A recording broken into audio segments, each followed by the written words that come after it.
بسم اللہ الرحمن الرحیم۔ مصطفی تحریک پاکستان کے صالح نوجوانوں کی ایک تحریک ہے۔ انہوں نے یہ خوبصورت اہتمام محسن پاکستان ڈاکٹر عبدالقدیر خان کو خراج تحسین پیش کرنے اور ان کے لیے دعا کے لیے یہ اہتمام کیا ہے۔ مجھے دعا ہی کرنی ہے، کچھ زیادہ نہیں کہہ سکوں گا۔ محبتیں ہیں ان کے ساتھ، خان صاحب کے ساتھ پیار ہے۔ ہم سب کی محبت مشترکہ سرمایہ کے ساتھ تعلق رکھتی ہے۔ ہم سب پاکستانی ہیں اور پاکستان سے محبت نبھانا ہمارا مذہبی، روحانی اور ملی فریضہ ہے۔ میں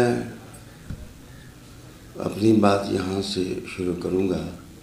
سقراط نے ایک موقع پر اپنے عقیدت مند جوانوں سے مخاطب ہوتے ہوئے کہا تھا کہ تصورات کی رائیں اور تفکرات کی نگاہیں اور محبت کی آہیں قوموں کا سرمایہ ہوتا ہے۔ اللہ تعالیٰ نے یہ ساری دولتیں ڈاکٹر عبدالقدیر خان کو عطا کر رکھی تھی۔ میں دیکھ رہا ہوں کہ 17 سال کی عمر میں وہ پاکستان کے لیے جب اپنا وطن چھوڑ کے یہاں آ رہے تھے تو ریت میں ان کے پاؤں کھبے، جوتا پہن کے چلنا مشکل ہوا تو وہ ننگے پاؤں بھی پاکستان کی محبت میں پاکستان کی طرف دوڑنے لگ گئے۔ راستے میں ان پر تشدد ہوا، انہیں تکلیف پہنچائی گئی، لیکن ڈاکٹر عبدالقدیر خان جانتا تھا کہ نبوت کی دعوت کا پہلا پھل صدق اور محنت ہوتی ہے۔ اللہ نے یہ دولتیں عبدالقدیر خان کو عطا کر رکھی تھی۔ قابل احترام سامعین، ڈاکٹر عبدالقدیر خان ایک سچے انسان تھے۔ سچے انسان کی نشانی ہوتی ہے کہ سچ کی خوشبو اس کو جہاں سے آئے وہ یہ نہیں دیکھتا کون کہہ رہا ہے، وہ اس پر نشاور ہونا چاہتا ہے۔ ڈاکٹر صاحب نے شاید شاعری کی ہوگی، سنی ہوگی، لیکن جو مصرع ڈاکٹر صاحب کی زندگی میں ایک کردار بن کر دکھائی دیتا ہے وہ یہ مصرع تھا کہ ہم 1000 سال تک گھاس کھائیں گے، پاکستان کو نیوکلیر پاور بنائیں گے۔ باقی سب سننے والے تھے اور عبدالقدیر خان یہ وفا نبھانے والا تھا۔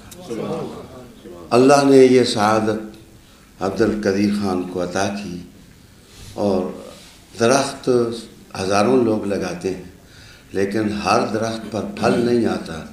عبدالقدیر خان نے جو درخت لگایا اللہ نے اس کو پھلوں سے اور پھولوں سے اس طرح لاد دیا کہ رہتی دنیا تک مسلمان اس پھل کو کھاتے رہیں۔ سامعین، ڈاکٹر صاحب سے میرے جیسا کم علم آدمی ہو یا کم عمل پیر، وہ بھی متاثر ہے۔ اس لیے متاثر ہے کہ ڈاکٹر صاحب باتیں زیادہ نہیں کرتے تھے، عمل زیادہ کرتے تھے۔ کیا سیاست کی تاریخ میں یہ اقدام یاد رکھنے کے قابل نہیں ہے کہ 2012 میں ایک سیاسی جماعت بنائی، 2013 میں اس کو خود ڈیزالو کر دیا۔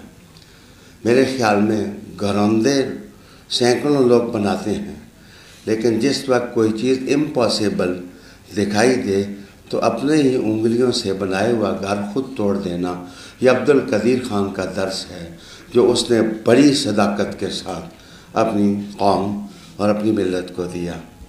میرے نزدیک ایٹم بم بنا کر کے بہت بڑا کارنامہ ڈاکٹر صاحب نے سر انجام دیا، لیکن مجھے سمجھ نہیں آتی کہ میں بم بنانے کو کارنامہ سر انجام دوں یا عبد القدیر خان کو مسلمانوں کے تمام ممالک کی ڈھال بنتا ہوا دیکھ کے ان کو خراج تحسین پیش کروں۔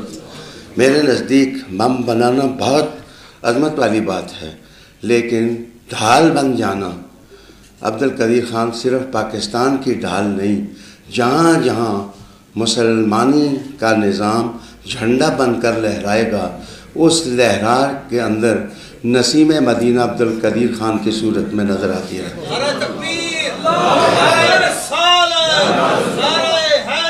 جناب ڈاکٹر عبد القدیر خان سے میں مصطفی تحریک کے نوجوانوں ہی کے ذریعے 3 دفعہ ملا۔ دھیمے انداز کا مضبوط انسان، آسمان اتنا بلند میں نے کوئی اور نہیں دیکھا۔ یہ ڈاکٹر عبد القدیر خان ہی تھے جن کو اللہ نے یہ صلاحیتیں عطا کی ہیں۔ بس میں شکوہ بڑے لوگوں سے نہیں کرتا، وطن کو قائم کرنے کے لیے کبھی کسی آدمی کو نبھانا اور کسی آدمی کو چھوڑنا اور ساتھ دینا ساری ضرورتیں ہوا کرتی ہیں۔ مجھے اس سپاہی کے کلمات نہیں بھولتے کہ وطن کی خاطر مجھے خنزیر بھی کھانا پڑے تو میں کھا لوں گا، لیکن اپنی وطن کی مانگ پر آنچ نہیں آنے دوں گا۔ جناب ایسا کوئی کر سکا ہے یا نہیں کر سکا یہ تحقیق کی بات ہے، لیکن عبد القدیر خان نے تو اپنے وطن کی خاطر سب کچھ کر دیا۔ جس چیز کا تقاضا تھا ڈاکٹر عبد القدیر خان وہ سب کچھ کر کے دکھا دیا ہے۔ میرے خیال میں جب ایک طرف وطن کی پالیٹکس اسٹیبلشمنٹ کا تقاضا یہ تھا کہ پاکستان پر الزام نہ آئے کہ پاکستان نے کوئی ایٹم بم بنایا ہے، اس وقت رانجھا بن کر کے محبوب کی گلیوں میں رقص کرنا عبد القدیر خان ہی کا کام تھا۔ اس نے کنفیس کیا کہ یہ سارے بلیم میرے اوپر ڈال دو کہ میں نے ایٹم بم بنایا ہے۔ پھر وہ یہ بھی کہتے رہے اور کہتے رہے کہ مجھے قربانی کا بکرا بھی بنا دیا گیا۔ میرے دوستو، جنت کو جنت سارے لوگ کہتے ہیں، لیکن جیل کو جنت کہنا یہ عبد القدیر خان کا کام ہے، اور مشکلات کو جنت کہنا یہ عبد القدیر خان کا کام ہے، مصائب کو جنت کہنا یہ عبد القدیر خان کا کام ہے۔ آخری لفظ میں نے خود بھی نماز نہیں ادا کی ہے، میں آپ کے راستے میں رکاوٹ اور حجاب نہیں بننا چاہتا۔ آج صرف ایک عبد القدیر خان کی خاطر مسلمانوں کے نظام تعلیم کو روکا جا رہا ہے اور ان کا ایجوکیٹ نہیں ہونے دیا جا رہا۔ اس موقع سے زیادہ کوئی اور موقع نہیں ہوگا۔ اصل میں عبد القدیر خان نے سائنسدان بن کر اپنا قد آسمان تک لگا لیا تھا۔ آج مسلمانوں کے دشمن سمجھتے ہیں کہ ہم وہ کام کریں کہ مسلمانوں میں کوئی عبد القدیر خان نہ پیدا ہو۔ انشاءاللہ یہ خواہشیں ان کی خواہشیں ہی رہیں گی۔ ایک عبد القدیر خان ایٹم بم دے کے نہیں گیا، انشاءاللہ کروڑوں عبد القدیر خان دے کے گیا ہے، جو ہمارے دانشکدوں سے، ہماری یونیورسٹی سے محققین نکلیں گے، اپنے وطن کے لیے کام کریں گے۔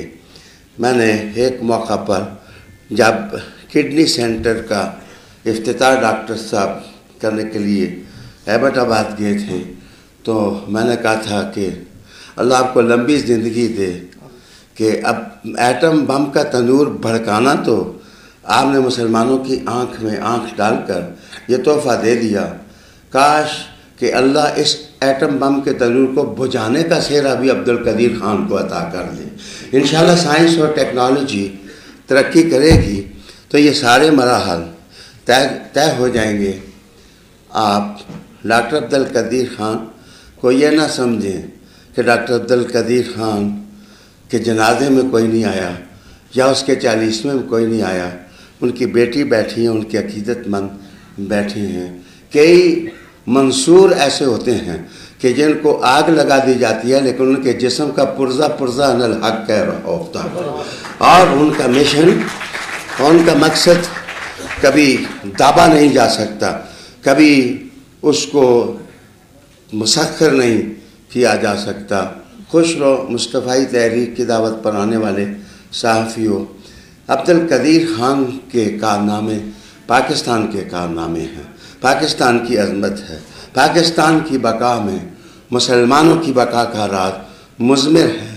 انشاءاللہ جیسے ہم ہر کام کرنے سے پہلے بسم اللہ پڑھتے ہیں، انشاءاللہ ہر تحقیقی کام کے ابتدا میں بسم اللہ کی طرح عبدالقدیر خان کا نام آتا رہے گا اور اس کو یادیں اپنی گرفت میں لاتی رہیں گی۔ میں نے تھوڑے وقت میں بہت زیادہ وقت آپ سے لے لیا، معذرت چاہتا ہوں۔ اب میں دعا کے لیے ہاتھ اٹھاتا ہوں۔ پروگرام مصطفی تحریک کے ساتھ چلے گا، میں تو مسافر بن کے حاضری دینے کے لیے آیا ہوں۔ دعا کریں، اللہ تعالیٰ کروڑوں دفعہ درود شریف پڑھا گیا، یہ سورہ فاتحہ پڑھی گئی، منزل کی گئی، میں خود قرآن مجید پڑھ کے لایا۔ اے اللہ تعالیٰ اس کو تحفہ بنا کے عبدالقدیر خان کو عطا کر دے۔ اے اللہ ان کی قبر کو نور والی قبر بنا دے، رحمت والی قبر بنا دے، برکت والی قبر بنا دے، ذریح نور بنا دے۔ اے اللہ جس قوم کی خاطر عبدالقدیر خان نے اتنی قربانیاں دیں، اس قوم کے امام مصطفیٰ کریم کی زیارت کا تحفہ ان کو عطا فرما دے، وہ دیر تک والضحیٰ کا چہرہ دیکھ کر کے مسحور ہوتے رہیں۔ اے اللہ جتنا سکون انہوں نے امت مسلمہ کے لیے اپنی راتیں وار کر محنت کر کے کیا، یا اللہ کئی درجہ ہر مسلمان کی طرف سے ان کی قبر کو نور عطا فرما دے۔ اللہ مصطفی تحریک ہزاروں تنظیمیں جو آج عبدالقدیر خان کو خراج تحسین پیش کر رہی ہیں، یا اللہ ان کو بھی جزا عطا فرما دے، جو مانگا ہے وہ بھی دے، جو نہیں مانگا ہے وہ بھی دے، یا اللہ قلیل کو کثیر کر دیں۔ ان کی بیٹی کے لیے دعا کرو کہ اللہ تعالیٰ ان کو بخت والی زندگی عطا فرمائے، اپنے باپ کی عقیدتیں، کمالات، محبتوں کا پھل ان کو بھی ملتا رہے۔ جو لوگ آپ شریک ہوئے ہیں اللہ آپ کی جوہلیاں بھی بھر دے۔ اللہم اعز الاسلام والمسلمین، اللہم انصر الاسلام والمسلمین، اللہم اید الاسلام والمسلمین، اللہم روج الحق والدین، اللہم ربنا وارزقنا وارزق البلد الپاکستان یا حنان یا منان استحکاماً استحکاماً استحکاماً، اللہم آمین اللہم آمین۔ وصلی اللہ تعالی علی رسول خیر خلقہ وآلہ وآل بیتہ واصحابہ اجمعین۔ آپ اپنے پروگرام کو اپنی ترتیب سے کریں، میں نے نماز ادا نہیں کی۔ آپ سب کو سلام، آپ سب کی خدمت۔